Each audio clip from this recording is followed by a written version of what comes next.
여러분들 중에 혹시 그 다빈치 코드를 아시는 분이 있나요? 그 이미지 한번 띄워주시겠어요?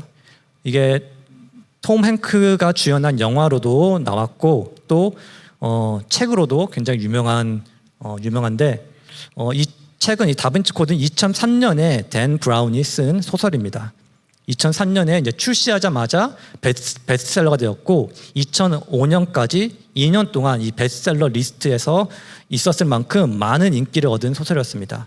그리고 2009년 기준으로 약 8천만 부 이상이 팔렸고 지금까지도 그 누계 판매량 기준으로 세계적으로 가장 많이 팔린 소설 중에 하나입니다.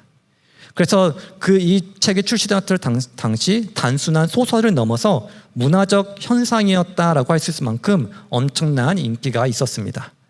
저도 이 소설이 나왔을 때 재밌게 읽었던 기억이 있는데요. 이 다빈치 코드 이 책이 나오고 나서 이 교회에 큰 논란이 있었습니다. 그 이유는 이 다빈치 코드가 기독교의 중심 교리를 의심하도록 만드는 그런 이야기 구조를 가지고 있기 때문입니다. 이 책의 스토리는 예수님과 막달라 마리아가 결혼을 해서 자손이 있었다라는 그런 가설을 중심으로 이야기가 시작됩니다. 그리고 이 스토리를 풀어가면서 예수님의 신성, 예수님의 하나님 되심과 또 이 복음서의 전통성 등을 그런 교회가 가르치는 그런 교회 가르침들을 반대하는 배치되는 주장을 마치 사실인 것처럼 다뤄서 많은 사람들이 그럴 수도 있겠다라는 그런 의심을 하게 만드는 그런 신앙에 대한 오해를 불러일으켰습니다. 저도 이 책을 처음 읽었을 때 충격을 받았던 기억이 있습니다. 왜냐하면 교회에서는 한 번도 들어보지 못했던 내용들에 대해서 다루었기 때문입니다. 특히 복음서 외에 다른 복음서들이 있다든지 아니면은 예수님의 그런 자손이 있을 가능성이 있다든지 그런 내용은 정말 교회에서는 한 번도 평생 교회에서 자랐지만 한 번도 들어본 적이 없던 내용이었기 때문에 이것을 읽으면서 굉장히 궁금해지긴 했어요. 하지만 이제 나중에 이제 성경에 대해서 이제 배우게 되면서 결국 소설이었구나. 결국은 이것이 허구였구나라는 것을 알게 되었지만 그때 경험으로 알게 된 것은 저처럼 이제 평생 교회를 다닌 사람들도 성경에 대해서 잘 모른다는 거예요. 성경을 누가 썼고 성경이 어떻게 쓰여졌고 또 왜 성경이 믿을 만한지 이러한 것들을 한 번도 생각해 보지 않고 우리가 그냥 성경을 읽을 때가 많다는 거죠. 보통 우리는 책을 고를 때 그 책의 제목만 보고 고르지 않죠. 저자가 누구인지 또 저자가 왜 이 책을 썼는지 이러한 백그라운드 내용들 또한 우리가 보면서 책을 고르죠.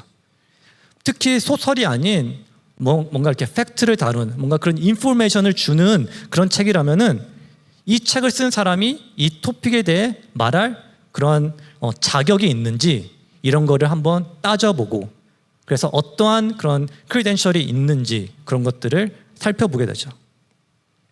그래서 우리가 이 마가복음 시리즈를 시작하면서 마가복음이 어떤 책인지를 한번 살펴보기를 원합니다. 그래서 마가복음 쓴 마가가 누구인지, 마가가 왜 마가복음을 썼는지, 그리고 마가복음이 진짜로 사실인지 이러한 내용을 우리가 함께 살펴보기를 원합니다. 그래서 오늘은 조금은 이 설교가 렉처 같을 수도 있을 거예요. 하지만 이 성경이 무엇인지 또 우리가 성경의 내용을 어떻게 생각해야 되는지는 너무나도 그리스도인들에게 너무나도 중요한 내용이기 때문에 끝까지 참고 귀 기울여줬으면 감사하겠습니다. 여러분에게 한번 질문해 볼게요. 여러분은 성경을 읽을 때 어떤 마음으로 성경을 읽나요? 어떤 마음으로 성경을 대하시나요? 예를 들면 성경에 이제 많은 내용이 있는데 그 중에서도 이런 권면하는 내용이 있고 교훈하는 내용이 있고 우리에 대한 축복에 대한 그런 내용이 있죠. 그런 내용들을 읽을 때와 예수님이 행하셨던 기적들을 읽을 때 아니면은 옛 선지자들이 했던 기적들을 읽을 때 여러분 이런 두 분류의 내용을 같은 마음으로 대하시나요? 아니면은 다르게 대하시나요? 예를 들어 예수님이 동정녀부터 태어났습니다. 성경은 이거를 사실이라고 말해요. 그거를 읽을 때 여러분은 어떻게 받아들이나요? 예수님이 물 위를 걸으시고 죽은 자를 다시 살리신 것을, 또 자신도 죽은 후에 3일 후에 다시 부활하신 것을 이야기할 때, 그것을 사실로 전할 때 여러분은 그것을 어떻게 받아들이나요? 이것을 다른 성경의 모든 말씀처럼 사실로 받아들이나요? 아니면은 이것은 뭔가 그런 전래동화처럼 이것에 뭔가 그런 비유의 내용, 비유가 있거나 이것에 뭐 숨겨진 내용이 있거나 그런 것으로 그런 레슨이 있기 때문에 쓰여졌다라고 생각하면서 이 성경의 기적들을 받아들이나요? 여러분, 우리가 성경의 모든 말씀이 사실이고 완전히 오류가 없다는 것을 아는 것과 또 믿는 것이 중요한 이유는 성경은 보통 책이 아니라 성경은 하나님의 말씀이기 때문입니다. 제임스 몽고메리 보이스 신학자 제임스 몽고메리 보이스가 이런 말을 했습니다. 성경에 오류가 있다면 아무리 신뢰할 수 있다 하더라도 그것은 하나님의 말씀 자체일 수 없다. 성경의 모든 일이 사실이 아니라면은 성경에서 말하는 동정녀 탄생이, 부활이 정말 믿기지 않겠지만 그 모든 것이 사실이 아니라면은 성경은 하나님의 말씀이 아니게 되고, 이 책이 하나님의 말씀이 아니라면은 이 책이 가르치고 있는 우리의 구원도 사실이 아니게 된다는 거예요. 그렇기 때문에 성경이 모든 말씀이 사실인 것을 우리가 알고 믿는 것이 굉장히 중요합니다. 자, 그렇다면 우리는 어떻게 우리가 있는 이 성경이 사실인 것을 알 수 있을까요? 이것에 대해서 우리는 두 가지 질문해야 되는데, 첫 번째는 과연 우리가 이 성경을 쓴 저자를 믿을 수 있는가? 그리고 두 번째는 우리가 갖고 있는 이 성경책이, 이 책이 저자가 쓴 오리지널의 내용을 그대로 갖고 있는가? 우리가 이 두 질문을 이 마가복음에 적용하면서 우리가 왜 마가복음을 시작하기 전에 왜 우리가 마가복음을 읽을 때 마가복음의 내용을 믿을 만한가를 한번 살펴보겠습니다. 첫 번째로 우리가 마가복음을 사실로 믿기 위해서는 이 마가복음을 쓴 저자가 누구인지를 알아야 합니다. 마가복음을 쓴 저자는 마가입니다. 성경을 통해서 우리가 이 마가복음을 쓰는 마가에 대해서 알 수 있는 것은 내용은 이것입니다. 사도행전에 보면은 마가는 요한이라 하는 마가라고 불리는데, 이 마가는 바나바의 사촌이었고 예루살렘 초대교회가 모였던 장소가 그의 어머니 집이었다고 합니다. 그러니까 마가는 어릴 때부터 예수님의 제자들을 알고 교회 안에서, 교회 공동체 안에서 자라난 사람이죠. 그리고 그 후에 마가는 젊은 시절에 바울과 바나바가 첫 번째 선교 여행을 떠날 때 함께 동행합니다. 그런데 중간에 정확한 이유는 모르지만 밤빌리아라는 지역에서 선교 여행을 포기하고 그냥 돌아가게 됩니다. 바울 입장에서는 이거는 큰 배신이었고, 그래서 나중에 다시 선교를 떠날 때 이 일로 인해서 바울과 바나바 사이에 큰 다툼이 생깁니다. 결국 바울과 바나바는 팀을 나누게 되고, 바울은 실라와 선교 여행을 떠나고 바나바는 마가와 함께 선교 여행을 떠납니다. 시간이 지나고 마가는 그 실패에서 다시 회복되고, 심지어 바울도 나중에는 이 마가를 두고 그가 나의 일에 유익하다라고 말하기도 하고, 또 옥중서신에서도 마가를 하나님 나라를 위한 동역자라고 소개할 정도로 완전히 그 실패에서 회복된 모습을 보입니다. 그리고 이 회복 과정에서 베드로가 정말 중요한 역할을 합니다. 이 마가의 어머니 집은 이 베드로도 잘 알고 있었고 아마 이 마가를 어릴 때부터 지켜봤을 것입니다. 그래서 베드로는 마가를 내 아들이라고 부르는데, 그 정도로 베드로가 마가를 아끼고 멘토로서 돌봐줬다는 뜻입니다. 이렇게 마가는 예수님의 12 제자는 아니었지만 바울과 베드로 등 예수님의 제자들과 초대교회 리더들과 동역하는 그런 친밀한 관계 가운데 있었습니다. 이 마가가, 이 성경에서 말하는 마가가, 소개되고 있는 마가가 지금 우리가 읽고 있는 이 마가복음을 썼다는 증거는 성경에는 없습니다. 하지만 초대교회 전통을 보면 거의 모든 초대교회의 그 교부들, 교회 리더들이 마가복음은 마가가 쓴 것이 확실하다고 증언하고 있습니다. 그 증거 중에 가장 오래된 증거는 파피아스라는 교부가 남긴 글인데, 이 파피아스는 AD 95년부터 140년 사이에 활동했던 인물인데 마가에 대해서 이렇게 말합니다. 마가는 베드로의 통역자가 되어 그가 기억하는 것을 정확하게 기록했다. 순서대로는 아니지만 예수님의 말씀과 행하신 일들을 빠짐없이 전하려고 했다. 그는 주님을 직접 본 것도 따랐던 것도 아니지만 나중에 베드로와 함께 다니며 베드로가 전하는 내용을 들었다. 그래서 허구를 섞지 않고 들은 그대로 적으려고 조심했다. 또 다른 초대교회 지도자였던 유스티누스도 마가복음을 베드로의 회고록이라고 불렀고, 마가가 이 복음서를 로마에서 썼을 것이라고 말합니다. 그 외에도 이레니어스, 오리겐, 알렉산드리아 클레멘 같은 많은 초대교회의 리더들이 이 견해를, 이 마가가 마가복음을 썼다는 이 견해를 뒷받침하고 있습니다. 즉 무엇을 말하고자 싶냐면은 마가는 예수님의 직속 제자는 아니었고 예수님을 직접 만난 것은 아니었습니다. 하지만 그는 베드로의 설교와 가르침을 가까이서 들었고 베드로의 가르침을 그대로 이 마가복음의 복음서에 기록했다는 것입니다. 그래서 우리가 이 마가복음을 읽을 때 우리는 마가가 자신이 만든 이야기를 보는 것이 아니라 바로 베드로가 보고 들었던 예수님의 말씀을 우리가 보고 듣게 되는 것입니다. 그렇기 때문에 이 마가복음을 우리가 믿을 수 있는 것입니다.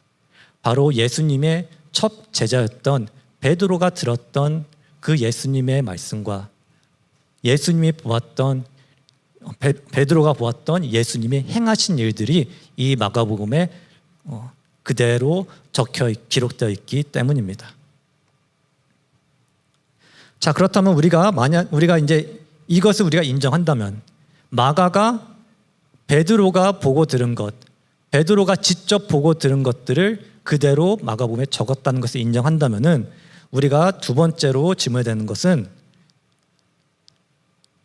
과연 지금 우리가 갖고 있는 이 책에, 이 성경책에 마가가 적었던 마가가 직접 적었던 그 원본의 내용이 지금 우리에게 그대로 전해지고 있는가라는 것이죠.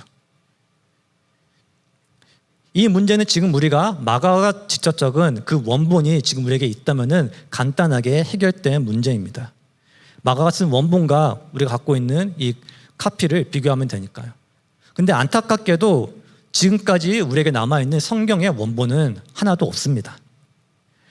그래서 성경의 비평가들은 이 성경의 원본이 없기 때문에 우리가 지금 갖고 있는 성경이 진짜인지 아닌지 알 수 없다라고 주장합니다. 다빈치 코드에서도 성경은 원본도 없고 수백 년 지나서 조작된 책이라고 주장합니다. 합리적 의문이죠. 원본이 없는데 지금 우리가 갖고 있는 이 카피들이 과연 진짜인지 어떻게 아는가? 원본이 없으니까 교회가 성경의 내용을 교회 입맛에 맞춰서 바꿀 수도 있다. 뭔가 간추기 위해서 내용을 바꿨을 것이다. 그래서 진리를 알려면은 성경 밖에 외경에서 찾아야 된다. 이런 음모론들이 우리가 원본이 없기 때문에 존재를 하는 거죠. 하지만 성경의 원본은 없지만 우리가 갖고 있는 이 성경책, 우리가 갖고 있는 이 카피들을 신뢰할 만한 이유가 있는데 그것은 성경은 고대 문서 중에서 가장 많은 사본이 존재하기 때문입니다. 한번 유명한 고대 문서 몇 개와 우리 성경을 한번 비교해 보겠습니다. 혹시 이미지 띄워주실 수 있나요? 이게 우리가 흔히 알고 있는 유명한 고대 문서들인데 우리가 학교에서도 배우는 아리스토텔레스의 시학이나 아니면은 플라톤의 타이테토스 뭐 이런 유명한 책들도 맨 끝에가 사본수로 보면은 아리스토텔레스의 그 사본은 5개밖에 없어요. 그리고 플라톤의 사본도 15개밖에 없습니다. 하지만 신약 성경을 보면은 신약 성경은 사본수가 약 25,000개가 됩니다. 그 현재 발견된 신약의 컴플리트된 사본이 5,800개고 조각으로 그 프래그먼이라고 하죠. 조각으로 남아있는 그 사본도 무려 20,000여 개에 이르는 것입니다. 그리고 원본과의 그 사본의 간격도 굉장히 짧아요. 현존하는 가장 오래된 사본은 130년경에 기록된 P52라는 52라고 하는 요한복음의 파피루스인데 이 사도 요한이 그 원본을 기록한 시점과 불과 30년에서 60년밖에 차이가 나지 않는 사본입니다. 그래서 우리가 만약 이 플라톤의 그런 책이나 그런 아리스토텔레스의 책을 우리가 그 원본이 없다라고 해서 그것을 위서라고 우리가 주장하지 않는다면은 같은 이유로 우리는 우리가 갖고 있는 이 성경책이 원본이 없다라고 해서 위서라고 주장할 수 없다는 거죠. 마가복음의 경우 같은 경우에는 마가복음의 가장 오래된 사본은 P137 매뉴스크립트입니다. 한번 이미지 한번 띄워주실까요? AD 250에서 300년에 쓰여졌다고 추정되는데 마가복음이 AD 50년 후반에서 60년 후반에 적혀졌다고 하면은 이 프래그먼은 이 매뉴스크립트는 마가가 쓴지 기록한 시점에서부터 불과 200년밖에 차이가 나지 않는 것입니다. 그러한 카피들이 우리가 수도 없는 카피가 지금 존재하고 있다는 거죠. 근데 더 놀라운 거는 이 방대한 사본들을 비교 분석한 결과 이 사본들이 본문 일치도가 99.5%라는 거예요. 25,000 개가 넘는 그런 사본들이 있는데 그것의 내용이 99.5% 다 일치한다는 거죠. 그 나머지 0.5%의 차이는 대부분 철자법이나 단어 순서이지 우리가 믿는 교리에 영향을 주는 것은 아무것도 없다는 거예요. 이것이 이해가 되는 게 그때는 모든 문서를 손으로 카피를 했어요. 그러니까 우리가 갖고 있는 이 신약 성경이 마가가 원본으로 썼으면은 그 원본을 받은 누군가가 그것을 손으로 필사해서 남겼다는 거예요. 그래서 손으로 남겨진 필사들이 25,000개가 넘는 그런 카피들이 있었다는 거예요. 그래서 여러분도 필사를 해봤으면 아시겠지만 하다가 철자가 틀리거나 아니면은 적었던 걸 다시 적거나 그렇게 실수할 때가 많죠. 그래서 이 카피들에 존재하는 그러한 오류들은 대부분 이렇게 필사를 하다가 생긴 오류라는 거죠. 이러한 것을 생각해 보았을 때 한 가지 도달할 수 있는 결론은 우리가 가진 성경은 사람의 힘으로 보존된 것이 아닌 하나님의 섭리 가운데 하나님이 이 성경을 오류 없이 보존했다고 봐야 된다는 거죠.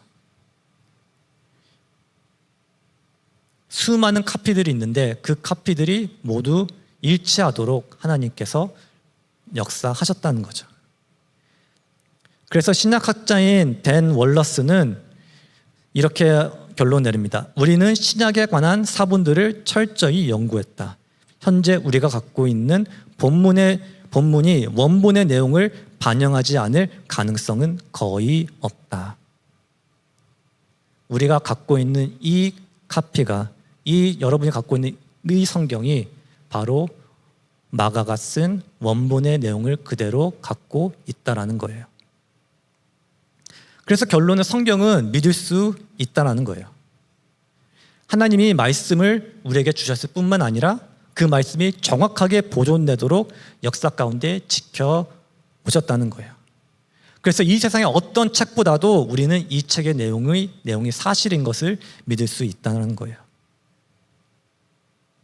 그래서 우리가 이제 마가복음을 이제 살펴보기 시작할 건데 그래서 이 마가복음의 내용이 우리의 상식으로는 믿겨지지 않더라 하더라도, 이 안에 있는 기적들이 우리가 상식으로는 믿겨지지 않더라도 마가가 기록한 내용이 그 기적을 보고 직접 보고 전한 사람의 그 증언을 그대로 기록한 것이고, 그 말씀이 우리에게 그대로 전해졌다는 것을 우리가 믿고 이 말씀을 대했으면 좋겠습니다.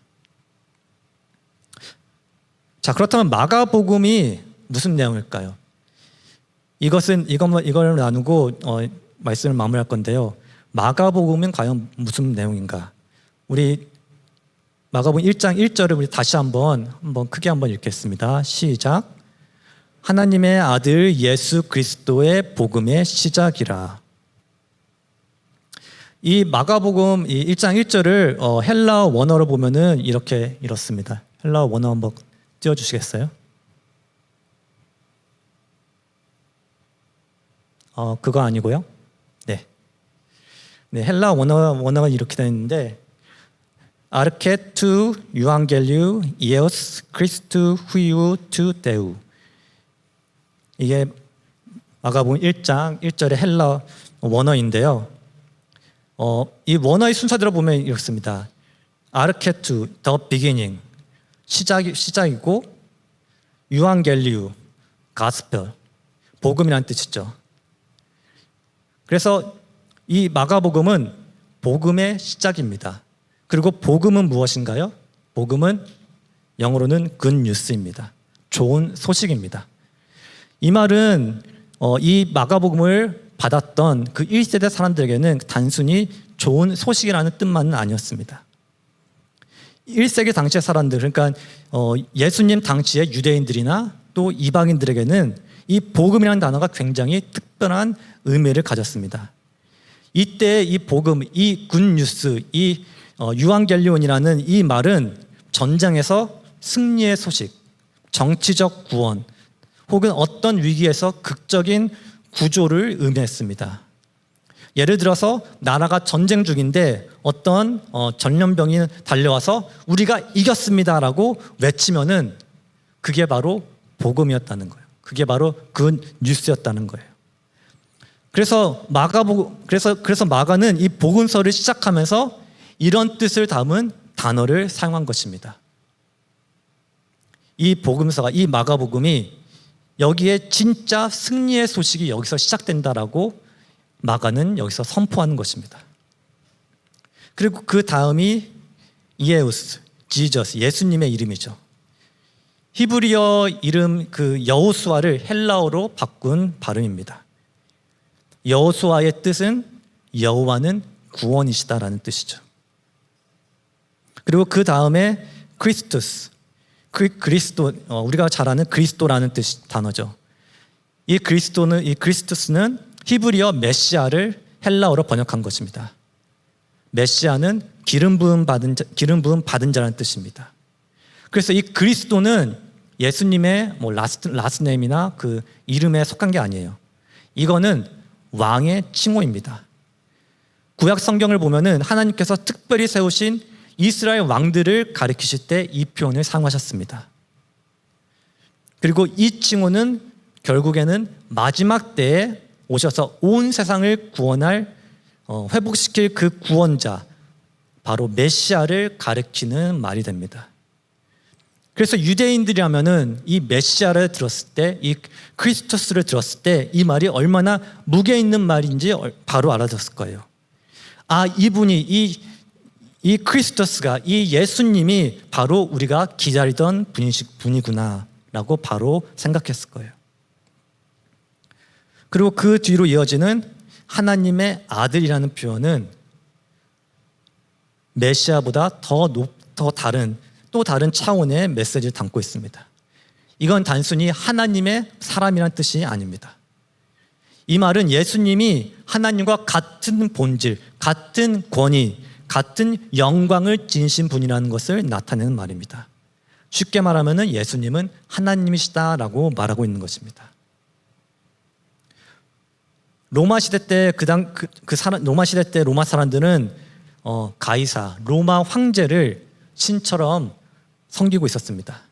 그런데 마가복음은 이 처음부터 이 1장 1절부터 그런 사람들이 이렇게 말하는 것입니다. 진짜 신은 따로 있다. 진짜 왕은 따로 있다. 바로 예수 그리스도 하나님의 아들이시다. 시작부터 이렇게 선포하고 있는 것입니다.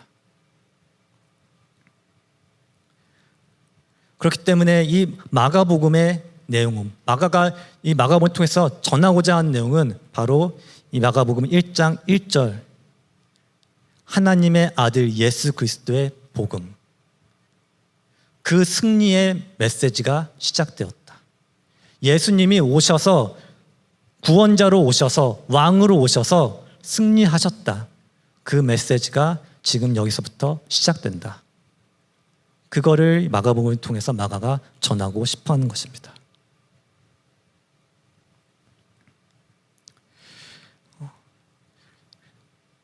이 마가복음의 서론을 마무리하면서 몇 가지 적용을 나누고서 마무리하기를 원합니다. 먼저 우리가 이 성경을 보면서 정확히 우리가 알아야 되는 것은 성경은 믿을만 하다는 것입니다. 우리가 성경을 믿는 것은 그것을 교회가 믿어야 한다고 그런 주의식 교육 때문에 우리가 믿는 것이 아니라는 거예요. 이 성경을 믿는 것은 성경이 사실인 것을, 성경의 모든 내용이 사실인 것을 믿는 것은 근거 없는 그런 믿음이 아니라는 거예요. 지금 우리가 들고 있는 이 성경은 그냥 막 만들어진 사람들의 이미지네이션으로 만들어진 그런 책이 아니라는 거예요. 수천 개의 사본들을 비교해서 정말 하나님 말씀이 그대로 보존되어 있다는 것을 확인한 결과물이 바로 우리가 갖고 있는 이 성경이란 것입니다. 그렇기 때문에 이 말씀을 믿길 바랍니다. 이 말씀을 통해서, 이 성경을 통해서 하나님이 우리에게 주시는 그 말씀을 믿으시길 바랍니다. 성경에 있는 모든 약속의 말씀을, 모든 축복의 말씀을, 그리고 모든 경고의 말씀까지도 그 말씀이 사실임을, 진리임을 믿으시길 바랍니다. 그리고 이 성경이 믿을만 하다는 것을 믿고 그것을 디펜드할 준비가 되기를 바랍니다. 세상은 항상 이 성경을 공격하고 이 성경의 권위를 무너뜨리려고 합니다. 다빈치 코드가 그랬던 것처럼 세상은 계속 이 성경 또한 그저 다른 책과 똑같다라고 말합니다. 이 안에 진리가 없다고 말합니다. 하지만 우리는 이 성경이 진리인 것을 믿고 그 성경이 진리인 것을 디펜드할 줄 알아야 되는 사람이 되어야 합니다. 그리고 두 번째로 예수 그리스도의 복음은 소식입니다. 마틴 로이드 존스 목사님은 복음에 대해서 이렇게 말씀하셨습니다. 복음은 조언이 아니라 소식이다. 조언은 이런 겁니다. 이렇게 하면 나아질 거야. 이렇게 살아봐. 이런 게 바로 조언이죠. 조언은 우리가 뭔가 스스로 해야 할 것처럼 들립니다. 하지만 복음은 이렇게 말합니다. 이미 어떤 일이 일어났어. 하나님이 하셨고 그분이 널 위해 이기셨어. 복음은 완성된 사건을 선포합니다. 너를 위해 예수님이 이미 다 하셨다. 이것을 선포하는 게 바로 복음입니다. 그리고 그 사실에, 그 이미 일어난 일에, 그 뉴스에 너는 어떻게 반응할 것이라고 물어봅니다.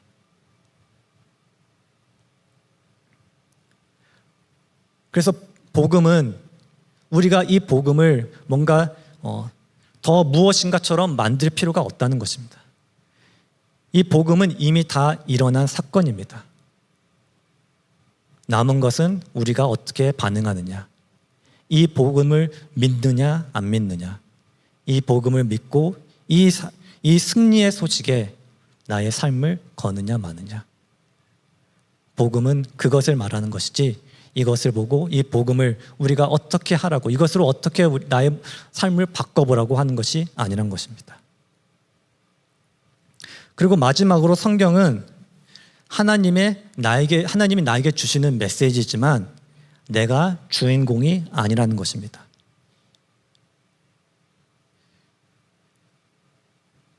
마가가 이 마가복음을 쓰면서 가장 먼저 선포한 것처럼 성경은 하나님의 아들 예수 그리스도에 관한 내용입니다.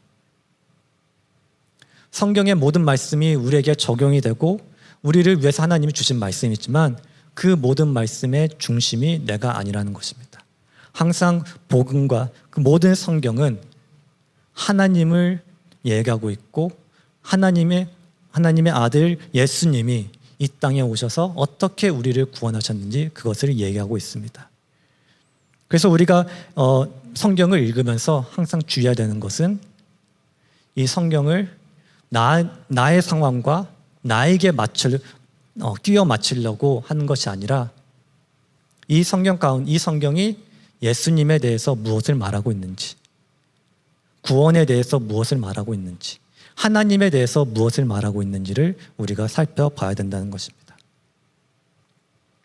그래서 우리가 계속 성경을 읽고 우리가 성경을 묵상하고 또 성경을 연구할 때 정말 이 성경이 하나님의 말씀 그대로 하나님의 하신 말씀을 그대로 담고 있다는 것을 의심하지 않고 그 성경 안에 있는 모든 말씀을 믿어 말씀대로 행하고 성장하는 모든 여러분들이 되기를 소원합니다. 그래서 한 주 살아갈 때 정말 이 말씀 앞으로 나아가는 여러분들이 되길 소원하고요. 또 마가복음을 통해서 하나님이 주시는 은혜를 또한 누리며 그 말씀 안에서 또 그 예수님의 승리하심을 자유케 하심을 누리는 모든 여러분들이 되기를 소원합니다.